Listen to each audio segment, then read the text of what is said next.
دا بل جمله د سورۃ الفاتحه کی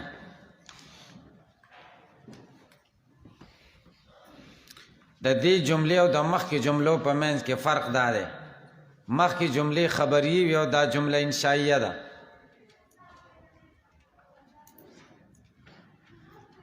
سورۃ الفاتحه خصوصیت دا چې درې قسمه جملې پکې ذکر کړي یا جمله خبریه محضه ایاک نعبد و ایاک نستعین دویم جمله انشائیه محضه اهدنا الصراط المستقیم دریم هغه جمله چې خبریه د لفظا او انشائیه د معنن الحمدلله رب العالمین دا جمله انشائیه محضه ده علامه بیضاوی رحمه الله شپږ مسلې بیانوي یو د آیت د ما قبل سره ربط او مناسبت سره دا به ذکر شي بیان للمعونة المطلوبه تر والهدایت دلالت بلطف پوری دویم بحث د هدایت لغوی معنی او داغي استعمال دا به والهدایت دلالت بلطف دی سره بیان شي تر هدایت الله تتنوع انواعا پوری دریم د هدایت سلور اجناس مترتبه به ذکر کی چې مخکې د دویم د پاره موقوفن علیه ده وهدایت الله تتنوع انواعا نواخلا تر فالمطلوب ما زیادت ما منحوه سلورم باس یو سوال او داغي درې جوابات دا بفل مطلوب ما زیادت ما منحوه من الهدى والثبات نتر والصراط پوری پینځم باز د صراط کې یو لغت او د قرات اعتبار سره تحقیق دا به والصراط نه ذکر شي والمستقیم المستوی پوری شپږم باز د صراط المستقیم نه مراد څه شی دی مستقیم څه ته وایي او صراط مستقیم مصداق څه شی دی د صراط مستقیم په مصداق کې به دوه احتمالات ذکر کی اول باس ربط د اهدنا الصراط المستقیم د دې جملې د مخ کې سره سره د دوه قسمه ربطونه دي یو ربط دا دی چې دا به جمله مستانفه شي په جواب د سوال مقدره کې ایاک نستعین او خاص مدد غواړو مونږ مدد غواړو خاص تانا نه د بلچانا نو یو سوال پیدا شي چې خدای د طرفه اعلان وشو چې ته ما نه مدد غواړي او کیف اعینکم ستا مدد زستاسو مدد څنګه وکم نو ګوري د مصلی د طرفه بیا جواب شو اهدنا الصراط المستقیم دا اهدنا الصراط المستقیم دا به جواب د سوال مقدره شي دا به جمله مستانفه شي مستانفه کې خوار په عاطف نه نو ځکه عاطف ذکر نک دویم دار چې ایاک نستعین کې دوه احتمالات مخکې ذکر شوی متعلق ده د نصرات د ایاک نستعین عام دی او که خاص دی که عام شنو ایاک نستعین فی المهمات كلها او که خاص شي ایاک نستعین فی العبادات نو که متعلق د ایاک نستعین عام شي نو معنا بداسي شي اهدنا الصراط المستقیم مونږ ته صراط مستقیم وخایا په ټولو مهماتو کې نو دا الصراط المستقیم به بیان شي د ټولو مهماتو چې کوم ایاک نستعین کې ذکر نو دا به بیان شي او هغه به مبین شي او بیان او مبین کې خو شدت اتصالی او چې کوم ځای کې شدت اتصالی نو ته حرف عاطف نه نو ځکه عاطف را نه وړو یو په پوښتنه کې نشته او کنا التا د ایاک نستعین نه مراد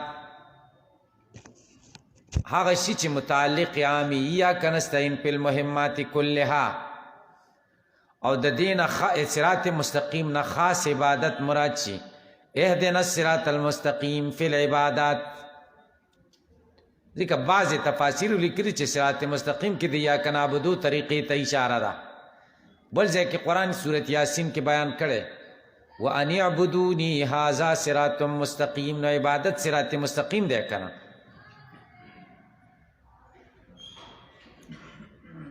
نو بیا به داسې شي چې صراط مستقیم نه به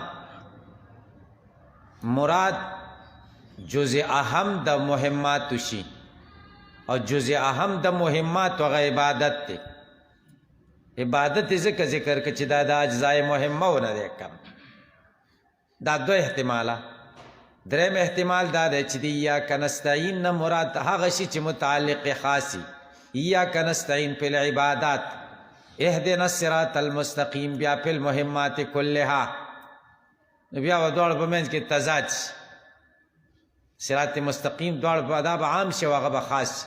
دا عام او د خاص په منځ کې خو تغایري کړه، انقطاع به پکې تام مشي. او کوم ځای کې چې انقطاع تام وي هلته حرف عاطف نه وي کنه.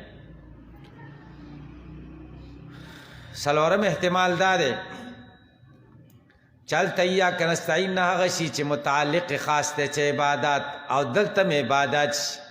نو بیا به کمال اتصال شي. چې کوم ځای کې کمال اتصال هلته هم حرف عاطف نه وي. دا احتمالات پکې ذکر شوي دي. خو راجح قول دا دی صحیح چې مخکې باندې عطف ذکر نه کړه چې بیا به عطف د انشاء په اخبار راشي.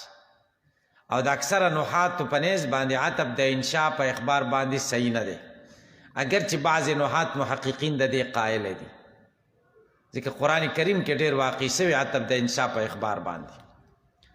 نو دې ربط ذکر کوي. اول بیان للمعونة المطلوبه، بیان د هغه مدد دی چې کم طلب شوی دی. په ایاک نستعین کې چې کم مدد طلب شوی دی دا بیان دی. فکأنه قال گویا کې چې الله فرمایل کیف اعینکم ستاسو مدد څنګه وکم. فقالو دی ویلې اهدنا مونږ کلک کې الصراط المستقیم په هغې لارې نیغې باندې. او افراد لما هو المقصود العظم، یا دا دې که د اهدنا الصراط المستقیم نه خاص د عبادت لاره مراد شي. نو ایاک نستعین کې خو معونت د ټولو لارو ذکر شوی و. نو دلته صرف عبادات ځکه ذکر کړ چې دا مقصود اعظم دی. افراد په هغه څوک چې هغه مقصود اعظم دی. دویم باس د هدایت لغوي معنا او د هغې استعمال. والهدایت دلالت بلطف، هدایت دلالت ته وایي ښودنې ته، بلطف په مهربانۍ سره، نرمۍ سره، بغیر د اکراه نه، محبت سره چاته لاره ښودل. ولذلک دې د وجې نه تستعمل فی الخیر، دا هدایت استعمالیږي په خیر کې نه په شر کې. سوال دار چې په خیر کې استعمالیږي. نو قرآن کریم کې جهنمیان مبارک خدای فرمایي فهدوهم الی صراط الجحیم، برابر کوي دوی لارې د دوزخ ته. نو هلته خو شر کې استعمال شوی دی. نو جواب دا دی چې دا بنا دی په تحکم باندې، استهزاء باندې. وقوله تعالی، او دا قول د الله تعالی چې فهدوهم برابر کوي دوی الی صراط الجحیم لارې د دوزخ ته. واردن علی التحکم، دا وارد دی په طریقې د تحکم سره، استهزاء سره. لکه یو سړی راشي او د راننوتو زره سم وغربوئ، خیچې ووهي، بیا بل سړی راشي هغه ناست دی غلی او ته ورته د ده خو مې ډېر ښایسته استقبال وکړو. استقبال دې کړی که غربول دې ورکړي؟ نه، استهزاء ورپورې کې استهزاء. فهدوهم الی صراط الجحیم، دقه مطلب دی. ها، برابرې کوي لارې د دوزخ ته په نرمۍ سره. نرمۍ سره خو نه وي که نه. ومنه الهدیه، نو هدایت کې برابرول پراته وي، دلالت ښودنه پکې پرته وي، دلالت پکې پروتي لغوي معنا کې. ومنه الهدیه، هدیه هم د دې نه ده. هدیه تحفې ته وایي، ډالۍ. دې کې هم دلالت شته. څنګه دلالت پکې شته؟ لأنها مقدمة الود ودلیل المحبت، ځکه دا د مینې او د محبت دلیل، ځکه ورته هدیه وایي. وحوادی الوحش لمقدماتها، او د وحوشونه چې مخکې کومه قافله روانوي هغې ته حوادي وایي. ولې؟ لمقدماتها، ځکه مخکې رواني هغه نورو ته ښودنه کوي، دلالت لاره ورښیي. نو کوم ځای کې چې هدایت ماده وي نو هلته به دلالت پروت وي.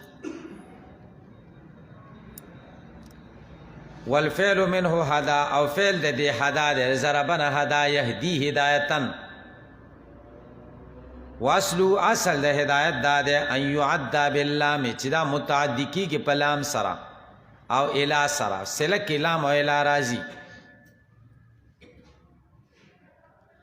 یا الی راځي. فهم سوال دار چې الی راځي یا لام راځي، نو دلته ولې نه دی راغلی؟ اهدنا الصراط المستقیم کی دی جواب کوي. دلته حذف او اتصال شوی دی، لکه څنګه چې دې حکایت کې شوی واختار موسی قومه فعمل معه، معامله شوی ده د دې سره معامله اختار، معامله د اختار په دې قول د الله تعالی کې. واختار موسی قومه، اصل عبارت داسې دی واختار موسی من قومه، هلته من حذف شوی دی او قومه متصل شوی دی د پیل سره بغیر د حرف جر نه. دلته هم دقه شان چل شوی. اهدنا الى الصراط المستقیم یا اهدنا للصراط المستقیم، حرف جر حذف شو او پیل مفعول بغیر د واسطې نه پیل سره پیوسته شو. پې پوښتلی که نسلی؟ و هدایت الله دریم باس د هدایت اجناس اربعه مترتبه. د هدایت خو ډېر انواع دي، خو یو څلور پکې اصول دي او اجناس دي. و هدایت الله تتنوع عنوان، هدایت د الله تعالی تقسیمیږي اقسام مختلفه ہوتا.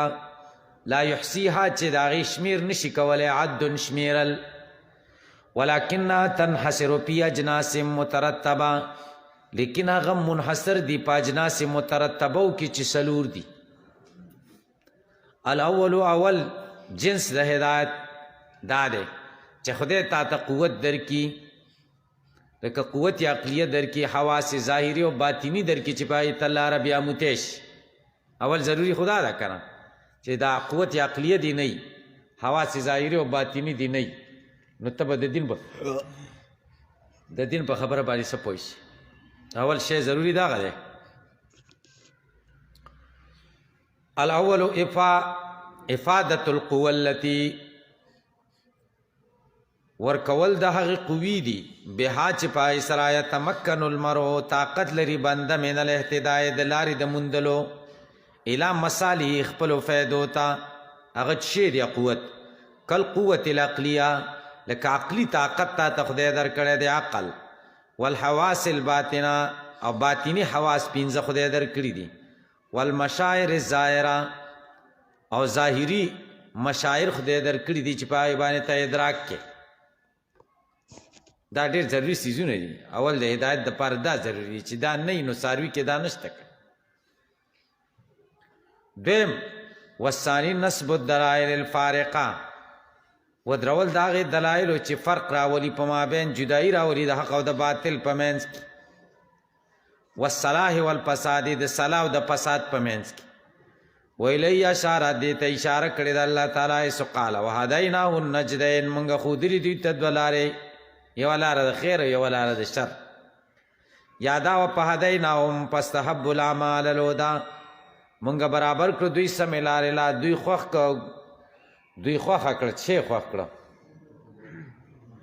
ګمراهي په هدایت باندې، مونږ هدایت وکړو دوی ته. څه معنا ده؟ داسې دلایل هم ورته وښودل چې هغه فارق دي بین الحق والباطل. والثالث دریم الهدایت دی بارسال الرسل و انزال الکتب، الله لاره خلکو ته ښیي، پیغمبران ورلیږي او کتابونه نازلوي. ویاها انا، او د دې نه قصد کړی دی په دې قول سره وجعلناهم ائمة یهدون بامرنا، او موږ ګرځولي دا پیغمبران مشران یهدون بامرنا چې خلکو ته به ښودنه کوله په حکم زمونږه. یا کتابونه لکه دا قول د الله تعالی ان هذا القرآن یهدي للتي اقوم، یقینا دا قرآن برابر خو ښیي خلکو ته هغه خصلت او هغه طریقه چې هغه نیغه ده، برابره ده. دا درېیمه طریقه شو. پې پوه شوئ که پې نه شئ؟ څلورم دا څلورمه طریقه صرف د اولیاءو پورې خاص ده او د پیغمبرانو پورې. هغه نفوس قدسیه د دوی داسې صفا شي چې فیضان الهیه دوی ته د وحی په ذریعه یا د الهام په ذریعه یا د منامات صادقو په ذریعه سره کیږي. دا خصوصي خلک چاند کسان. والرابع څلورم دا دی ان یکشف علی قلوبهم چې الله ښکاره کړي په زړونو دوی باندې سرایر رازونه ویریهم الاشیاء کما هي او اخی دوی ته څیزونه څنګه چې دي بالوحی په وحی سره پیغمبرانو ته او الالهام یا په الهام سره والمنامات صادقه یا په رښتینو خوبونو سره. رښتینو خوبونو سره ورته غټ غټ څیزونه وښایي تاسې په دې پوه شئ او یا ورته په ویښه وښایي. په ویښه هم کله بعضې خلک ویني که نه تاسې په دې پوه شئ. دا الهامات کشف چې ورته وایي دا علم غیب نه دی. ګورئ ښه علم غیب بغیر د واسطې نه وي. علم غیب کې دا ده چې واسطه به پکې نه وي. دا خو واسطه ده که بل علم غیب به د چا د طرفه نه وي د ده به خپلي نو دا خو من جانب الله دی واسطه پکې راله. پې پوه شئ که نه شئ پوه. وهذا قسم دا داسې یو قسم دی چې خاص دی په حاصلولو د هغې باندې انبیا او اولیا ویا وانا د دې نه خدای تعبیر کړی بقولي په دې قول د الله تعالی سره اولئک الذین هدى الله دا هغه کسان دي چې برابر کړي دي الله تعالی نیغې لارې ته فبهداه مقتدی په برابرېدلو د دوی باندې په لارې د دوی باندې اقتدا وکړه. یا دې قول د الله کې بیان شوي دي والذین جاهدوا فینا هغه کسان چې مجاهده کوي زمونږ په لاره کې لنهدینهم سبلنا خامخا به مونږ وښیو دوی ته سبلنا لارې زمونږ د مناماتو د الهاماتو د کشفونو لارې به ورته وښیو. ځکه بدن روح صفا شي صفایي په ریاضات او مجاهداتو سره وشي هغه کې یو انعکاس پیدا شي شعاع پکې پیدا شي. هغه که خوب ګوریم صحیح ښه ښه څیزونه پکې ګوري. زمونږ او ستاسو ارواح خو ډېر ګناهونه او معصیاتو باندې ګنده دي که نه. دا موږ چې خوب ګورو خطرناک د ویرې خوبونه یو ګډوډ او دا فضل خوبونه هغوی خوبونه هم داسې مزېداري بشارتونه وي. بل خوبونو کې دغه ډېره کمه وي مطلب خلاف واقع خبرې پکې ډېرې کم وي. اصل حقایق ورته منکشف کېږي خوب کې. فالمطلوب اما دا څلور درجې ذکر کړې څلور اجناس د هدایت. څلورم باس یو اعتراض او د هغې جوابات. اعتراض دا دی چې مخکې ایاک نعبد و ایاک نستعین دې نه خو دا معلومه شوه چې مصلي دا مهتدي دی په هدایت دی. بیا ولې وایي اهدنا الصراط المستقیم مونږ ته لاره وښایه. پې پوه نه شئ. بیا جواب کوي. یو جواب خدا کوي چې یا مقصد دار زیادت د هدایت غواړي. هدایت کې خو زیادت او کمی یې که نه. یهدنا الصراط المستقیم معنا بدا کې زیاد کې زمونږ دپاره الله را مستقیمه کې هدایت کې مونږ له زیادت راولې یا به دا معنا شي یا به ثبات معنا شي. ثبات لکه ما چې تاسو ته ترجمه وکړه اهدنا الصراط المستقیم کلک کې مونږه په لاره نیغه داسې ترجمه به کوئ. داسې به نه کوئ مونږ ته وښایې لاره نیغه ښودل شوې خو ده که نه. پې پوه شئ. دا دوه شوي.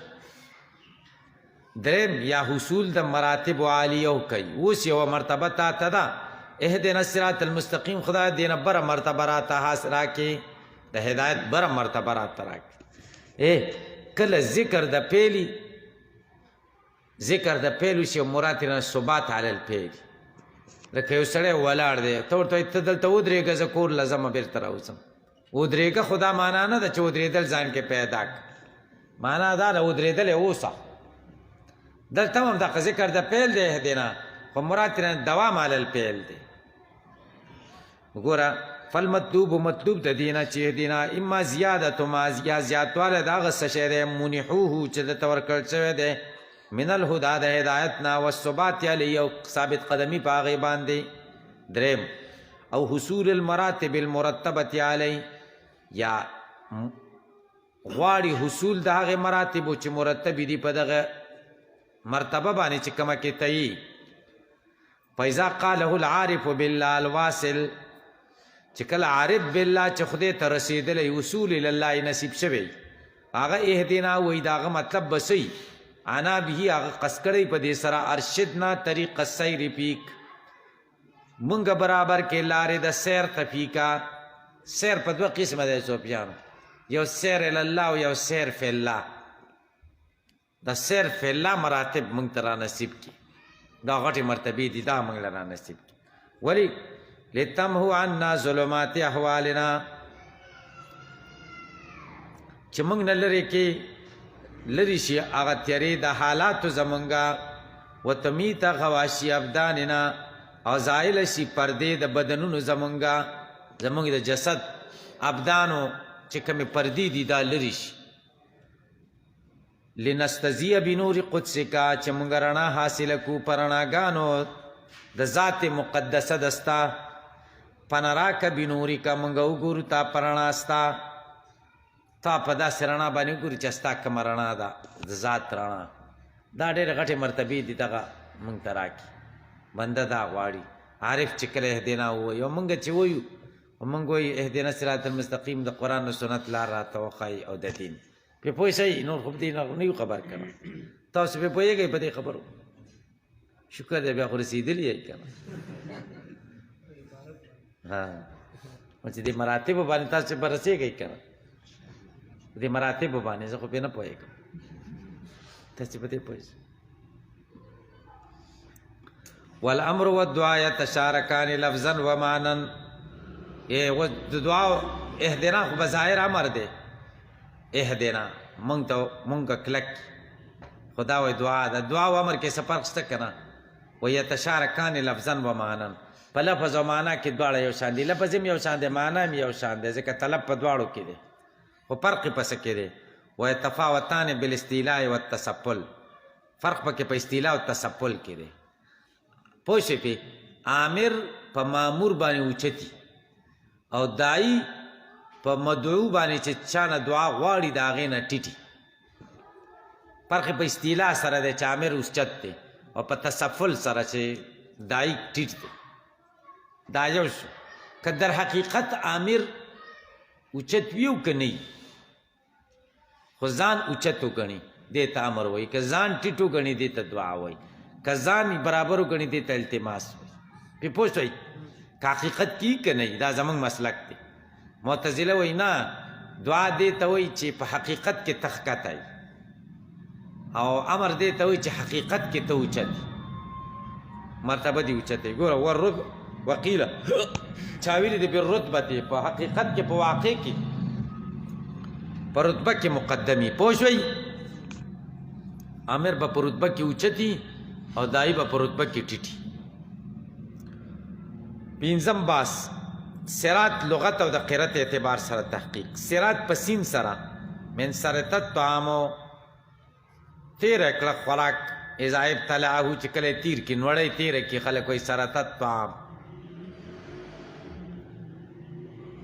نو لارې ته بیا صراط ولې وایي ځکه قافلې پې تیریږي دا قافلې تیری لکه خوراک کوونکی چې نوړی تیری فکانه یسرت السابله دا داسې ده لکه تیری چې قافله ولذلک دې د وجې نه سمیت طریقو لاره نومول شوې ده په لقم سره لقم یا لقم نوړی لانه یلتقمهم ځکه دا نوړی کوي دوی دا لاره دوی نوړی کي که نه دوی داسې شي لکه د لارې نوړی لاره داسې فرض کوي لکه مرۍ روټۍ پې تېرېږي که نه او دا قافلې داسې دي چې دا خلک ځي لکه روټۍ چې نوړیګانې چې ورځي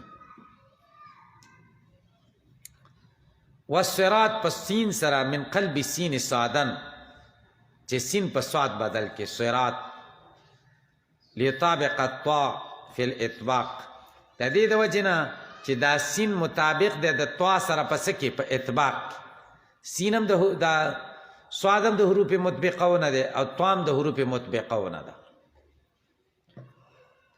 دې ځای پورې پوه شئ که نه شئ پوه نو سواد باندې چې بدل کې هم ښه ده ځکه طا سره به مناسبت راشي په اطباق وقد یشم الصاد صوت الزای، کله کله صاد ته आवाज د زاور بویول کیږي، اشمام بویول پکې کیږي.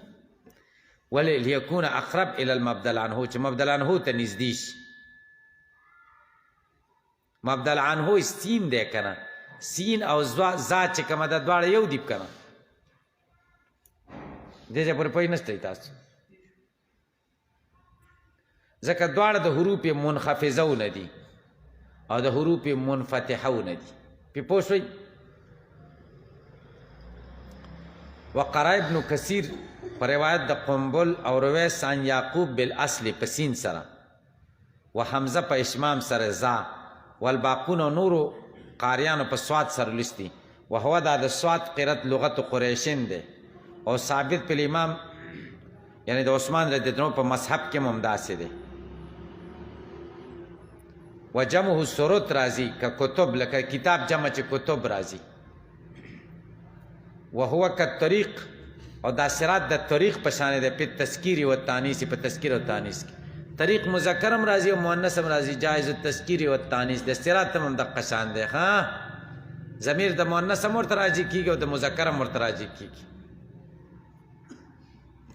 مستقیم ستوي دا صفت دی، المستوی برابر، برابر نه غیر خط مستقیم نه خط ته وي. خط مستقیم خو پیژنئ تعریف یې څه دی؟ ما تفنیه نقطتن، ما تفنیه نقطتن، چې یو ټکی ختمی. په دې پوهېږئ څنګه یو ټکی ختمی؟ نه که یو ټکی ختمی، دا معنا ده دلته اوس خط مستقیم وکړه، داسې خط راکش کا او بیا داسې ونیسه، داسې نو ستا په نظر ټول خط نه راځي، صرف آخري دغه راځي، ټکی راځي. ټکی چې تا ته راشي نو ټول خط در نه پناه شي. خط مستقیم تعریف. او چې داسې کوږ کي نو دغه ټکی نشي ختمولی، بیا به ټول تا ته په نظر باندې راځي. تاسو ما په دې خبره پوه نشئ. خط مستقیم تعریف هم پېژنده، ما تفنیه نقطتن، چې یوه نقطه یې پټوي یو. دویم تعریف یې دا دی اکثر الخطوط الواصلة بین النقطتین، د نقطتینو په منځ کې چې کوم خط لنډی کنه ټول نه چې کوم لنډ یې هغه به خط مستقیم. پوه شئ که نه شئ پوه؟ دلته د اسلام تشبیه د لارې سره ورکړې ده، نو دا لاره مشبه به شوه او اسلام مشبه شه. په کلام کې مشبه به ذکر دا کومې چارې؟ مصرحی مصرح. والمراد به، مراد مصداق د صراط مستقیم څه شی دی؟ مراد په دې سره طریق الحق، حق لاره ده. که هغه د انبیای سابقین یو که زمونږ د نبی نو عموم پکې راغی. وقیل چاویلی دی هو ملت الاسلام، مراد د دینه ملت د اسلام دی. پې پوه شئ؟ دا قیل سره ذکر که دا دویم قول اشاره ذوب ته وکړه. ذوب ته ځکه وکړه چې تکلفات به پکې راځي. څه به پکې راځي؟ تکلفات. تکلفات به پکې څنګه راځي؟ صراط الذین انعمت علیهم دا بدل دی د صراط مستقیم نه. که د صراط مستقیم نه صرف ملت الاسلام مراد شي نو صراط الذین انعمت علیهم نه خو نبیین او صدیقین او شهدا ټول مراد دي، ټول پیغمبران ته مراد دي. نو هغه پوه شئ، نو هغه خو صرف په ملت اسلام باندې نه وکنه، نو بیا به کې تکلف کې جواب به کې چې مونږ دا دی چې په اصولو کې د ټولو پیغمبرانو زمونږ د پیغمبر دین یو، نو دا خو تکلف شه کړ. نو ځکه یې ویلې چې قیله سره ذکر کې قیله کې ذوب ته اشاره وکړه. درود شریف وایه اللهم صل